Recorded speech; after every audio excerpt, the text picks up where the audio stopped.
Hey guys, Zach here with another YouTube video. In my last one, I reviewed the authentic 1000 Toys 1/12 scale Hellboy, and here I am with the first of probably many knockoffs, if they continue to stay in the $30 to $50 range, of the 1000 Toys Hellboy that I will get. Now, since I did the review of the authentic in the last video, I'm just going to jump right into my review of the knockoff figure. First off, as with all bootlegs, the plastic that's been used and the rubberized material that's been used to hide the plastic frame that gives him his articulation is of much lower quality than in the original figure. The joints aren't quite as stiff, and you can just tell from touch that it's a little bit cheaper feel. Although, oddly enough, with few exceptions, because it's cheaper plastic, there's not as much of a noticeable difference between the where the joints are and where the, for lack of a better term, skin begins on this figure. Even here in the elbow, it's not quite as noticeable on the authentic Hellboy, although it is noticeable. As with all the knockoff figures, this is why you get them for 30 bucks. Quality control can be hit or miss and can be possibly a major issue. This arm came falling off in the package, and he's missing the tip of his thumb on the right hand of Doom. As you can see on the authentic, he's got an end cap on that finger. This one just came with a third appendage joint. This one just has two and an end cap. This has two and an extra appendage joint. So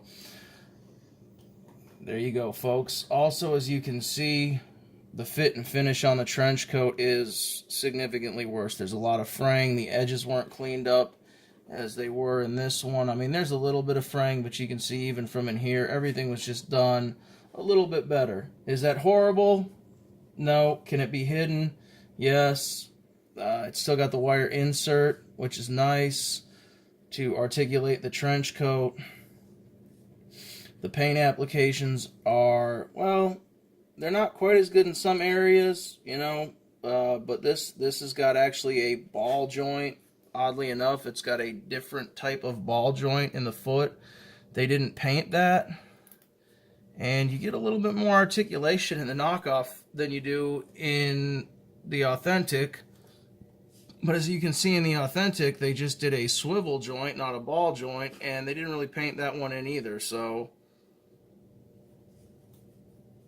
they cut a little bit of corners on this figure, this bootleg here, but they're the same corners that 1000 Toys cut. So again, with the exception of the thumb and the fact that the plastic is clearly a cheaper plastic, the trench coat, I mean, anybody that's in the Marine Corps or the Army that knows what an Irish pennant is can clean those up in a second. What I did really like about this figure, though, is it actually came with not only the extra head, but the fully grown out horns that Hellboy files down, which is why he has stumps on his head. Came with the fully grown out horns and the sword that I saw in all the promo photos for the authentic figure that did not come with the authentic figure. That made me very disappointed. This little guy, he came with them. So, and some of them that I may get and potentially do a second knockoff review of this Hellboy, much like I did a second knockoff review of the Mezco 1/12 Punisher. Some of them actually come with really cool flame accessories that you can fit onto the figure to make Hellboy look like he's on fire. So he can hold the sword either in his right hand of Doom or in his gun hand just fine. All the main joints for the hands and posing and things like that are pretty solid. He poses well. Again, you can use the tail to help with some of the trickier poses. You don't necessarily need the tail. The only issue that I've had, again, is the fit and finish with this is not quite as good. Like I said, this arm, his right hand of Doom, came detached in the package, and it took about 5 tries before I was able to get the peg in far enough for it to stay in, but it stays in just fine now. So, like I said, I believe I paid about $30 for this version. on eBay, and they go all the way up to about $50 or so if you want the version with the box, which really for me is an afterthought. So I'm not going to pay extra money for that. But if you want the full knockoff / bootleg version with the box, all the 6 or 8 flame accessories that you can attach on various parts, including in between his horns to make him look like he's got his little flaming crown that he had in the comics, attach on the right hand of Doom, the sword, etc. You get the whole shebang for about $55 or so. If you just want the basic simple figure, this guy, like I said, ran me about $30 shipped, and I got it within about 2 weeks of getting it. I ordered at the beginning of May, so maybe 3, closer to 3 weeks. Anyway, somewhere between 2 and 3, we'll say 2.5. So again, shipping was pretty quick considering some of the lengths of time it's taken me to get some things from AliExpress and even eBay. On this figure, you can see the that's the same kind of little ball chain that the authentic one has. They just hide it better behind. But I kind of like that because while it doesn't look as sharp, if you're just posing the figure, playing around with it, having fun, it's easier to get the crucifix off and wrap it around Hellboy's hand like he carries it occasionally in the comics. The first crucifix that Professor... I just spaced on the professor's name that found Hellboy. Wow. And I'm a huge Hellboy fan too. That is just unconscionable. Anyway, so again, like I said, with most figures, the quality control, with most knockoff and or bootleg figures, the quality control is hit or miss. But if this is any indication, I would say it's a safe bet that you're going to get actually probably a little bit more than what you paid for with this figure. Especially if you get the low-end $30 version. This glaring flaw right here is my only real problem with the figure. When you're used to the plastic not being as good a quality, the paint application is done really well. They didn't miss anything. There's no sloppy lines. Everything's painted the color where it's supposed to be. I mean, some of the lines aren't as nice and clean as on the original figure, but they never are. I'm used to bootlegs and knockoffs where they've just completely mispainted it, missed the paint entirely, totally different colors. This has none of those faults. The joints are all tight, nothing was broken. He sets up the same exact way as the original Hellboy, holds the pistol just fine. I mean, some of them, you know, as far as the accessories go, it's kind of hard to tell that they're not even from the same figure. So... all in all, a really great buy for anywhere from $30 to $50, depending on how much you want to dip in. If you want to get the flame accessories, I will eventually order one with the flame accessories. I'll see that how well they fit on the authentic figure, but you know, for general use and display. Hey, if the authentic one sold out and you couldn't get it, I wouldn't spend upwards of $100+ over what the figure actually costs to get an authentic one.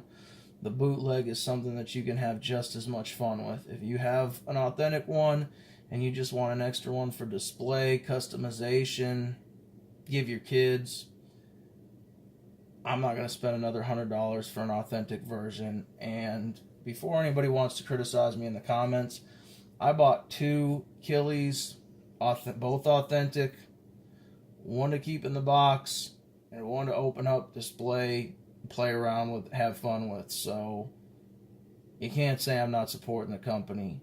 I'll do it when it's called for. This is an amazing figure, worth every penny, and I was happy to buy 2 of them.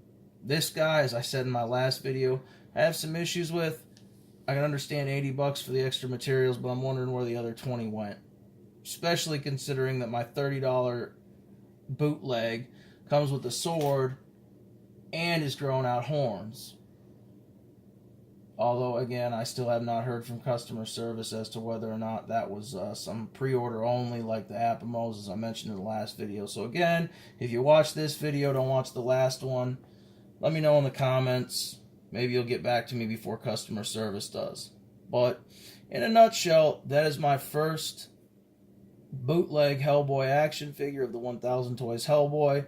I will definitely be getting another one in the future, as inexpensive as they are, especially considering that they are actual bootlegs and add value, as opposed to just being a straight knockoff where they try and do an exact imitation of the figure itself.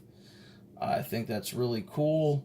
Anytime I can get value added, whether it's an authentic, knockoff, bootleg, I always go for the value added. Because as I said in my last video, I started this channel to do tips and tricks on customs on a budget, because especially when I go and spend money on figures like this, I don't have a lot left over for other things. And at the end of the day, much as I love them, they are still just toys. And I'm an adult, so it's a little bit harder to justify spending money on toys when I've got other things to spend money on. But anyway, if you have any questions, post them in the comments section. I'll be happy to answer them. Concerns, compliments, criticisms, whatever. I ignore most of those. So, however, I do try and respond within a reasonable amount of time, especially now that I've started the channel back up. I want to thank everybody that subscribes to my channel and watches my videos. Like, share, subscribe, etc. And again, I did all the scaling in the last video, but before I go, just one more thing. This is how he scales with the Mega Bloks Lego scale Hellboy. Yep, I told you guys I'm a huge Hellboy fan. Pretty much every comic iteration of Hellboy and pretty much every Hellboy action figure that's ever come out. Anyway, that's my video. Again, as I said, thank you for watching. And as always, treat other people the way that you would want to be treated. Stay safe and stay hydrated.